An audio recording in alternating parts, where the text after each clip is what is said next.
बड़ विराट जंगल अच्छी एपटे पूरा झाड़ा पानी जिया फ्री पूरा। Hello everyone, welcome back my YouTube channel. चेष्टा कर देखो भल लगे लाइक शेयर और सब्सक्राइब करने भूलु नहीं। आज की काम करी आसतु देखा।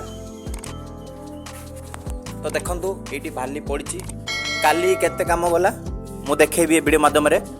काली प्रथमे सीलिंग मराला, सीलिंग मारला पहरे ए दिवालटा कराला एंड एपटे दिवाल गोटे अधा कराइगला दुईटा मिस्त्री। तो आज परदा तौक उल्लेवा तीन मिस्त्री, काली गोटे मिस्त्री छुट्टी करथिला, आज काली दुईटा मिस्त्री काम करथिला, तीन मिस्त्री काम करिवु। तो संग माने आज ए सीलिंगटा मारिवु। ए सीलिंग देखंतु केते बड़ सीलिंगटा, बहुत बड़। एटा होची हॉलटा, बेडरूम गोटे भीतर लैट्रिन बाथरूम अछि, सेटा गोटे बेडरूमटा एवं एटा गोटे बेडरूमटा, एटा किचनटा। मुझे छात पर जीवी, छात पर मौसमटा ए टोटाली भल ना। काली प्रबल वर्षा आसला, रोड गुड़ा पूरा आटुरी लेके पानी चलता। तो देखिपारे ये मैं देखेबी मो पानी तड़े केते जमिक रही।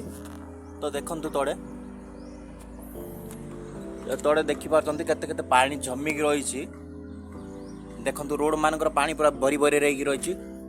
तो काली प्रबल वर्षा आसला, काली सब सेंटरिंग सामान गुड़ाक आसला। देखु सेंटरिंग सामान आज सेंटरिंग करेंगे पूरा लगुच। देखो छात पर कि पानी भी भरिकी रही। से गोटे गोटे कंपनी आप तो डेली ब्लॉग माध्यम देखुं, से भी सकाल सकाल कम चलती। देखेबी बाईपास रोड से बाईपास रास्ता देखो। ब्लॉग तो आपने लगुच निहाती भाव में लाइक शेयर और सब्सक्राइब करने को भूलु ना। एमती नुआ नुआ ब्लॉग देखा आप पाइबे। सांग मैंने आज वीडियो को हेतिकी पुणी देखा। नमस्कार, राधे राधे।